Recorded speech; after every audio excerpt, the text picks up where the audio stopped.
Good afternoon. Welcome to Grade 12 English First Additional Language. Today we are continuing with the series of Macbeth lessons. Right, so please have your Macbeth book and notes with you that you can follow and add notes as I am explaining. So it's a beautiful day to learn something new. So here we go. We ended halfway through Act 2, Scene 2 last time, so we're quickly going to read through the summary again. Remember, it takes place in a chamber in Macbeth's castle. Enter Lady Macbeth. So an extremely nervous Lady Macbeth who has successfully drugged Duncan's guards waits for Macbeth to return from Duncan's chamber. Macbeth enters with blood-stained hands, still carrying the daggers he used to kill Duncan. He is overcome with guilt and remorse and describes his inability to speak the word Amen. He has also heard an imaginary voice that cried out that he would not be able to sleep again. Lady Macbeth becomes aware of the daggers that should have been left with the guards. She commands him to return them and to smear the guards with blood. He refuses, and she, scolding him, sets off to finish the task. Lady Macbeth returns, her hands also blood-stained. She hears somebody knocking at the gate and convinces Macbeth to retire to their room so that they can pretend to have been aroused from sleep when the murder is discovered. Now, we ended our previous lesson with Macbeth saying the following words, "Sleep no more." And I told you that sleep is associated with a guilt-free conscience. Therefore, remember, Macbeth believes correctly that he will never again experience the relaxing sleep of innocent people. Unlike his wife, he knows with a growing sense of horror that his guilt will haunt him forever. Now, Macbeth continues to talk on the slide on your screen right now where he says, Macbeth does murder sleep, the innocent sleep. Now, on this next slide, you will see that Macbeth realizes that he has destroyed the natural order of the world. So he is alienated from nature itself. Neither he nor Lady Macbeth will ever sleep peacefully again, as sleep symbolizes the power of nature to restore us from the ravages of life. So here Macbeth starts to think about all the wonderful qualities of sleep that he will never again experience. When he said the innocent sleep, it implies that Macbeth will never be able to sleep peacefully again, as sleep is enjoyed only by those free from crime and guilt, the innocent. And metaphorically, it might also refer to the fact that the guiltless Duncan was killed while he was asleep. Duncan was innocent. Thus, Macbeth will never again enjoy the soothing qualities of sleep. Now, in the next line, as I said, Macbeth starts to think about all the wonderful qualities of sleep. He starts with sleep that knits up the raveled sleeve of care. When we are asleep, we have a most needed break from the worries and griefs of our everyday lives. And sleep smooths out the complicated, confusing cares of each day. It restores wholeness. He goes on, the death of each day's life. He says, rest or sleep at the end of a hard day's work, at the death of each day's life. It suggests relaxation, comfort, relief after hard physical work. Sore labor's bath. So sleep is like a refreshing bath after a hard day's work. Balm of hurt minds. Sleep is like a soothing cream or medicine, for it brings comfort to or heals troubled minds. And then he goes on and he says, great nature's second course, chief nourisher in life's feast. So the second course of a meal is the main dish, and therefore the most substantial and essential.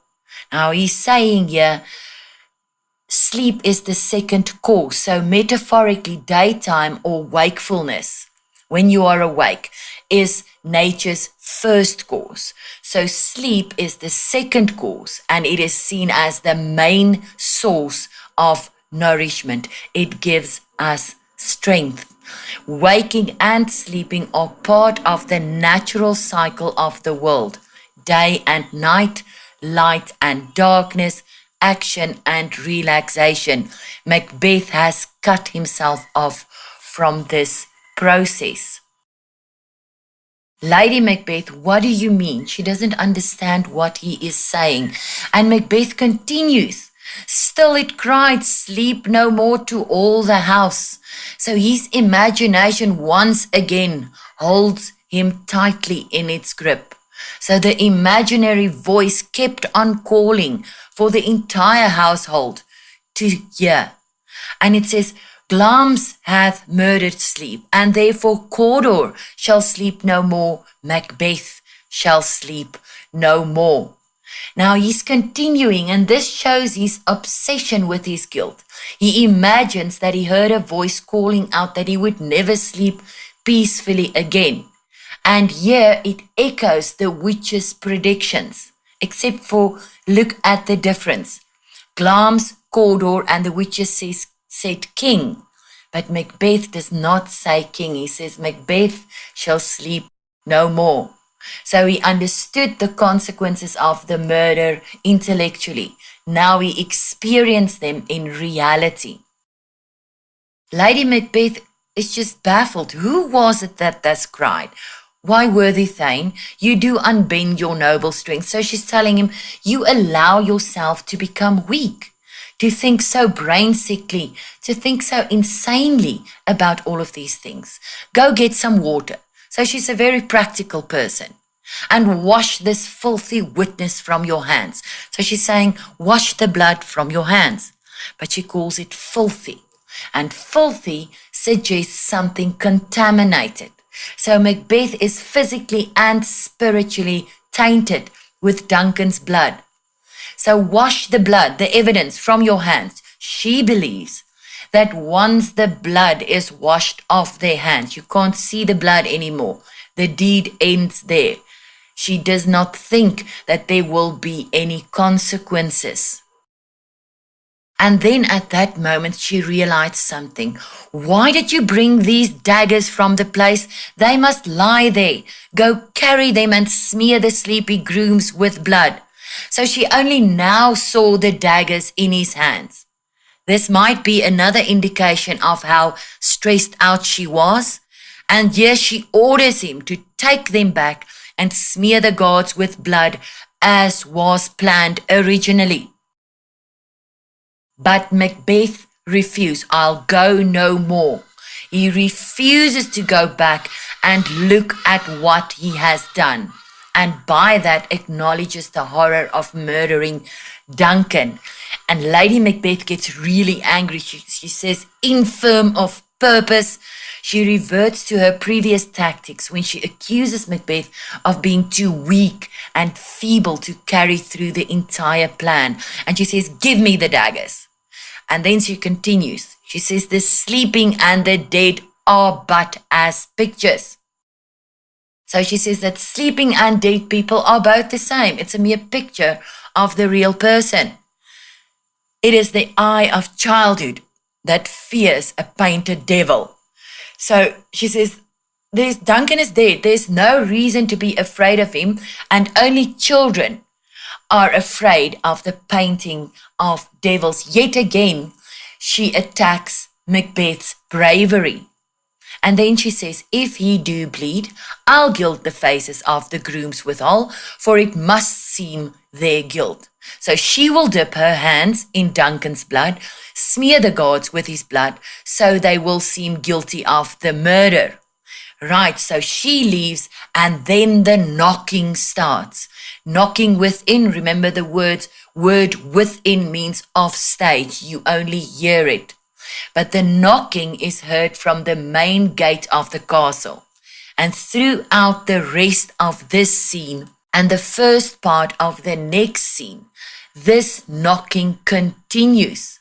and it increases the tension because the knocking represents the presence of the outside world, which cannot be ignored. Macduff and Lennox have come to wake Duncan for his planned journey that day. So now if they come in, then the deed will be discovered. In other words, the Macbeth's what they did will be discovered. So that is why the tension is building. Macbeth is saying, whence is that knocking? What is that knocking? And how is it with me when every noise appalls me? What is wrong with me? Every noise terrifies me and fills me with fear. And then he looks at his hands again.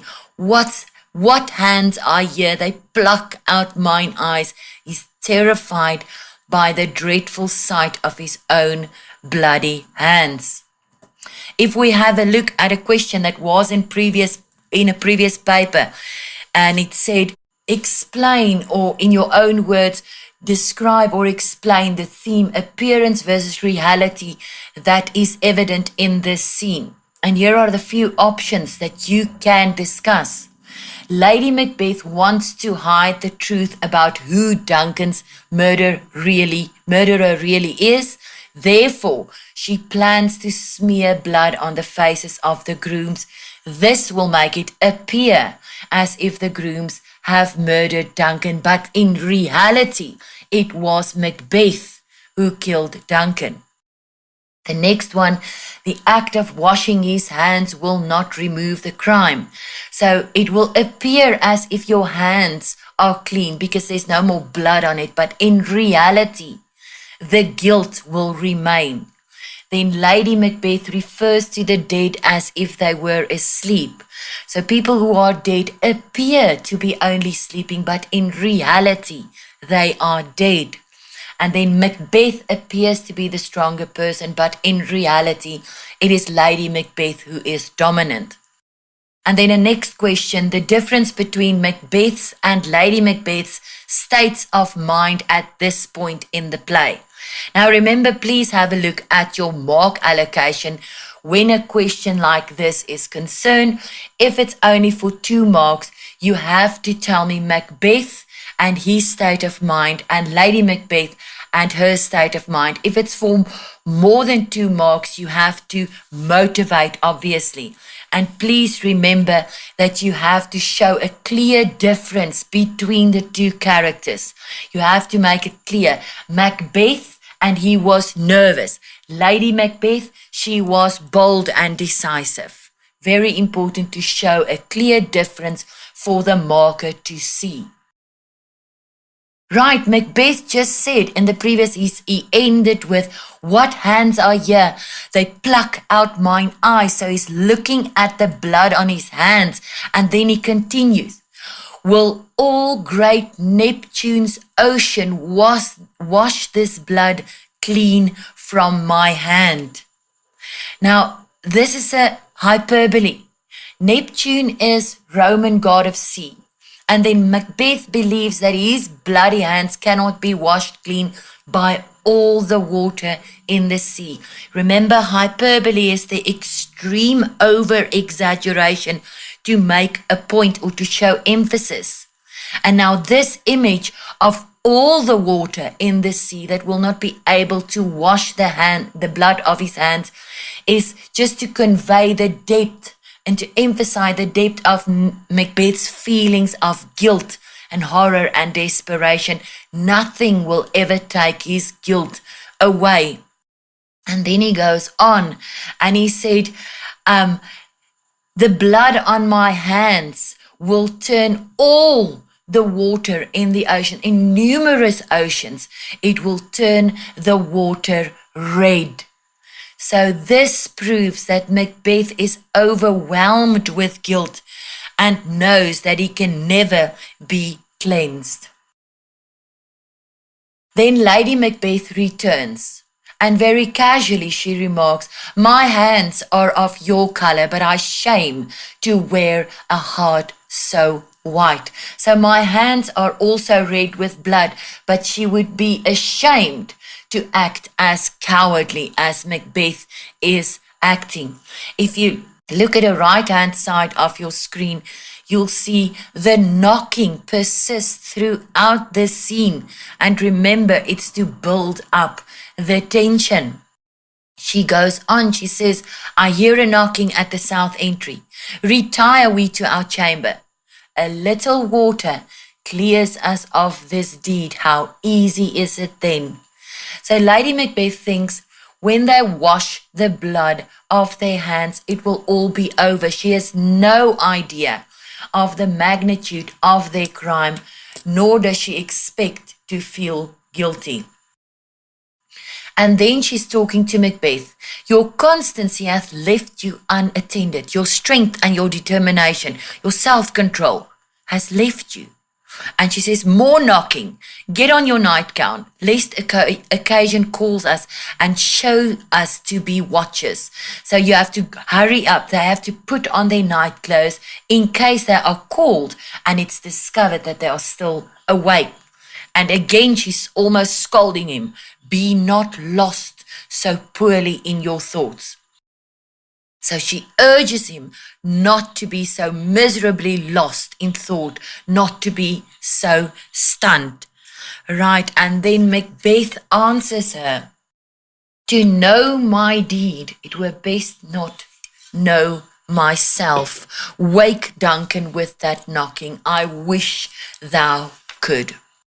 So Macbeth has betrayed all his fine qualities and he cannot bear to think of the person he has become, a murderer. So he bids farewell to his old self, the loyal kinsman to Duncan. Macbeth finds it difficult to acknowledge what he has done.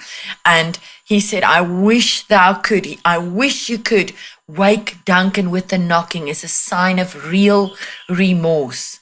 It shows a frantic longing to undo his deed, a wish for past innocence, happiness, and security. If we just take a look at the contrast between Macbeth and Lady Macbeth, Macbeth feels that no amount of water will wash away the blood, in other words, the guilt on his hands. And Lady Macbeth thinks that a little bit of water will wash away the results of the murder. She has no idea of the magnitude of their crime. Right, we go over to Act 2, Scene 3. Again, a summary of the scene. The setting is the outer courtyard in Inverness.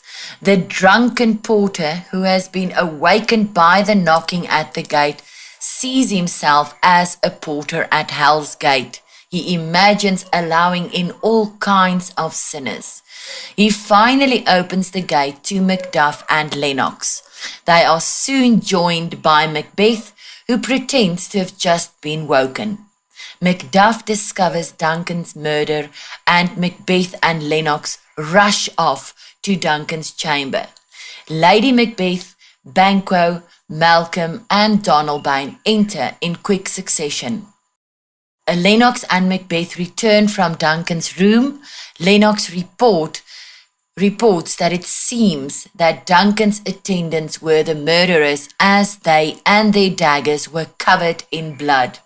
Macbeth says he has killed them, an action prompted by both his anger, his loyalty, and his love to Duncan. This action immediately arouses Macduff's suspicion. Lady Macbeth faints and Malcolm and Donalbain express their fear for their own lives. They decide to flee, Malcolm to England and Donalbain to Ireland. Right, so it's in the entry of Macbeth's castle. There's a porter and the knocking is continuing. Right, a porter is the gatekeeper at Macbeth's castle. He's still half drunk from the previous night's festivities. Now, important to remember in this scene is meant to provide comic relief. The bawdy humor of the porter gives the audience some relief from the terrible tension of the previous scenes. They need to laugh or relax before the next stressful part. The stressful part that comes next, obviously, is when Macduff discovers Duncan's body. The delay of the porter to open the gate immediately, he takes such a long time to get up, and he moves slowly, and as he moves slowly to the gate, he is saying a lot of things and still moving slowly, and this gives Macbeth and Lady Macbeth time to change out of their bloodied clothing and into their night clothes. The delay in the inevitable discovery of the murder intensifies the tension. So there's time passing by. The audience is sitting on the edge of their seats, waiting for the body, the murder to be discovered, and the porter is taking his time. And you will see there are a discussion between Lennox and Macbeth that takes time, and it is just building the tension the whole time. So the porter pretends to be the porter of hell. Ironically, this is what Macbeth's castle in Venice has become as a result of the regicide. Remember regicide, killing of the king, the sacrilegious murder, sacrilegious meaning a crime against God. So the sacrilegious murder of Duncan. So all the people the porter lets into hell are cheats, traitors, and liars. And this serves as a constant reminder of the lies and treachery of Macbeth and Lady Macbeth. Right, so the porter here, you'll see he mentioned the kinds of sin that cause sinners to go to hell. He lets in various people who have one thing in common. They are two-faced, they cheated or lied to ensure wealth and a pleasant life on earth. However, they ended up in hell. And now he is saying, remember, very slow, half drunk still from the previous night. Here's a knocking indeed. If a man were porter of hell gate, he should have old turning the key.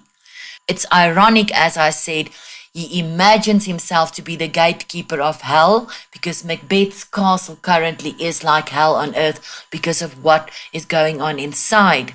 And then he says he should have old turning the key. He should have had plenty of practice turning the key to unlock the gate. All right, so he would have done it very often. The implication, a large number of people commit damnable sins. And then he goes on, knock, knock, knock. Who's there? In the name of Beelzebub. Beelzebub is the name of one of the chief devils in hell. And now he is naming all the people the various people that he lets in to the gates of hell. The first one, a farmer that hanged himself on the expectations of plenty. So in years of an exceptionally good harvest, the market was flooded with corn. Thus the prices came down, and this ruined many farmers financially. Driven by despair, some even committed suicide, which was considered to be an unforgivable sin. So the farmer, he opened the gate of hell for him. And then he says, coming time, you are here in good time. The fires of hell are ready to receive you. And then he says, I hope you've brought enough handkerchiefs to wipe the sweat away, as hell is such a hot place. You're going to sweat. Yeah, you'll sweat for it. And then he continues, knock, knock, who's there? In the other devil's name. He's still so drunk he can't even remember the other devil's name. And then he says, Faith, here's an equivocator.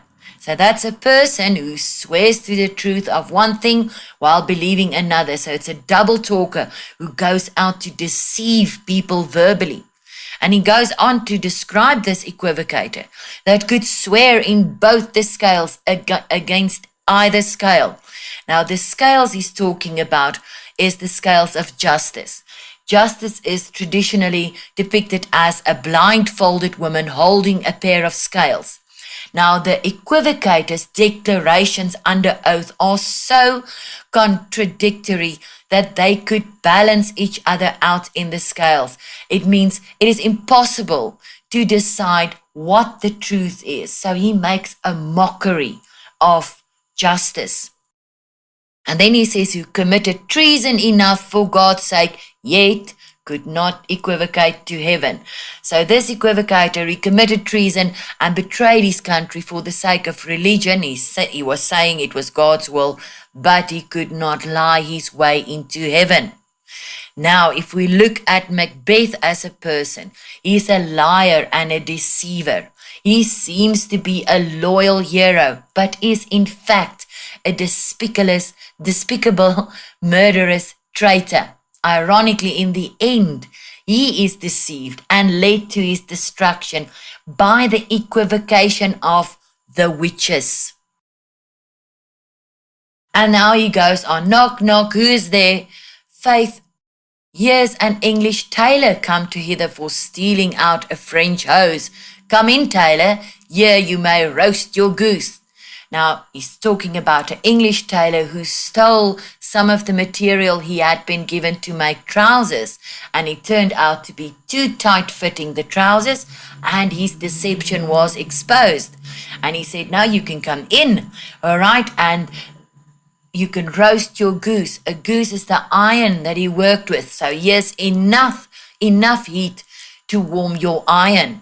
And then again, knock, knock, never at quiet. The knocking never stops. So it continues. And he says, so many people go to hell. And then he says, no, but this place is too cold for hell. I'll devil porter it no further. He decides to stop imagining as the castle is too cold to resemble hell. And then he goes on, he says, I had thought to have let in some of all professions that go the primrose way to the everlasting bonfire.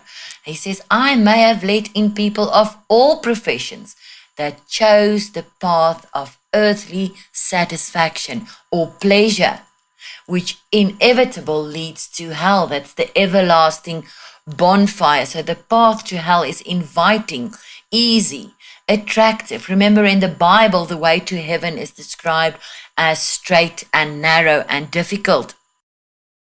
And then he says, anon, anon, please be patient. I'm coming at once. I pray you, remember the porter. As he opened the door, he holds out his hand for a tip. Okay, he opens the gate, enter Macduff and Lennox. And Macduff is asking him, if he went to bed so late, that therefore he stays in bed so late. So why did you get up so late? Why are you not awake yet? And the porter said, faith, sir, we were drinking and celebrating until 3 o'clock. That's the second cock crow. And he says, and drink, sir, is a great provoker of 3 things. And Macduff asked, what 3 things does drink especially provoke? Right, so to provoke means to arouse. So the porter continues to give a list of things that a drunkard might believe himself capable of, but his drunkenness rendered him incapable. He goes on, he says, truly, sir, drunk people's noses turn red. They sleep deeply and makes him urinate a great deal. And then he talks about lust, where he says drink works both ways. It increases the desire, but it takes away the ability. And then Macduff answers him and he says, well, he believed drink has made the porter unsteady on his feet so that he fell. So drink tripped him. And the porter says, that he did, sir.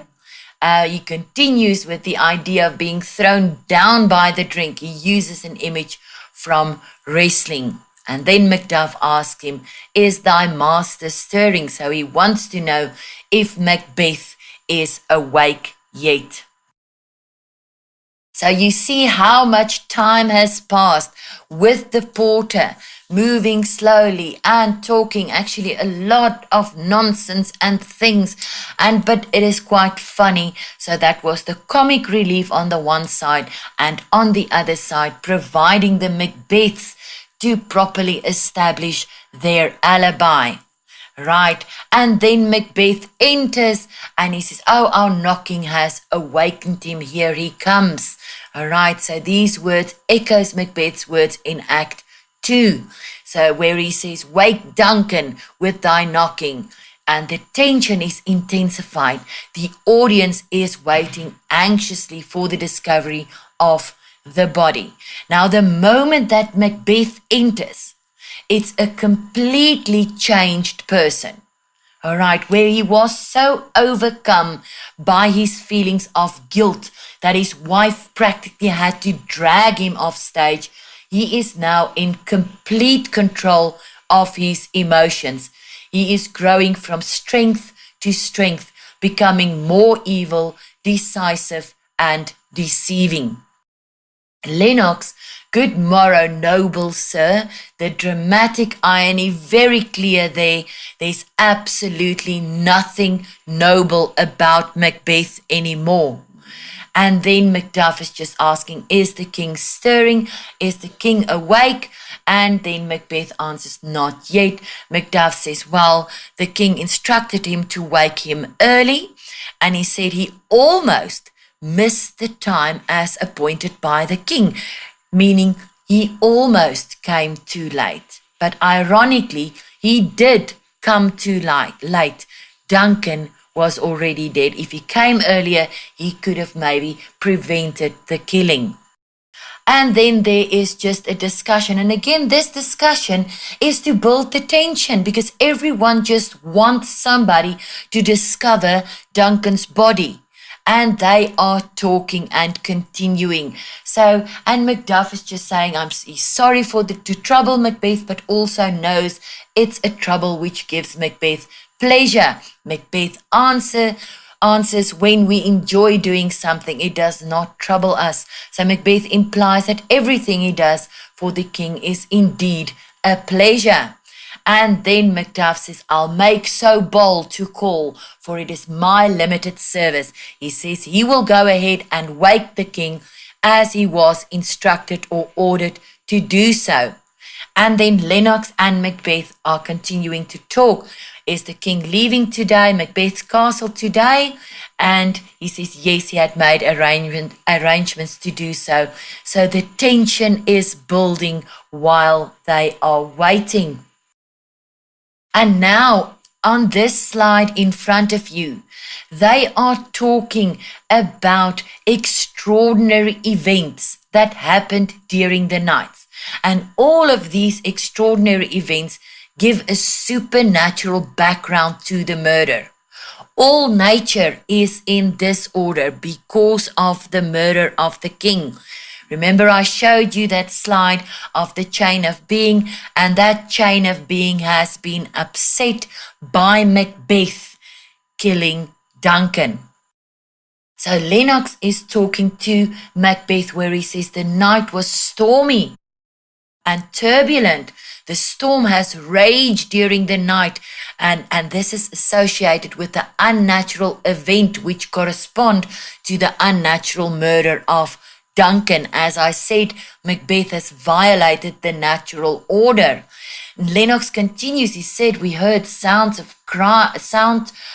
cries of grief and sorrow, and the bird of darkness, the owl, gave warnings of death, and some say the earth was feverish and did shake. So it's like a fever that makes the body shake. It was an earthquake. And Macbeth very calmly replied, it was a rough night. So it's a pun on a stormy night as well as a night of violent deeds, but it's also an understatement. It was a rough night. And then Lennox answers, he says, I'm still young and I cannot remember that in my short life I've ever experienced anything like I did last night. Macduff re-enters and, oh horror, horror, horror. Tongue nor heart cannot conceive nor name thee. Neither the words nor the feelings can express this horror. It cannot be described. Macbeth and Lennox, what's the matter? And now he is personifying confusion. He's saying, confusion now hath made his masterpiece. Confusion is personified as an artist that has produced his best work ever. So destruction has achieved its deadliest work. He says, most sacrilegious murder has broken open the Lord's anointed temple. So again, the murder is sinful because the king is anointed with holy oil at his coronation. The king is God's representative on earth. So it was a crime against God. And he uses a metaphor when he says, the murderer has broken open the Lord's anointed temple and stole thence the life of the building. So the king's body is described as a religious building which has been broken into and thus being desecrated by his violent murder. So Duncan has a sacred responsibility to Scotland as is God's representative on earth. Scotland has been defiled in the loss of her king, just as a burgled church is defiled. And Macbeth pretends to be confused, not to know what Macduff means. What is it you say, the life? But poor Lennox is truly confused and he says, mean you his majesty? Right, so that is all we have time for today. Tomorrow we are continuing with the rest of this scene. I hope you enjoyed it as much as I did. I will see you all again tomorrow. Have a great afternoon. Make wise choices. Goodbye.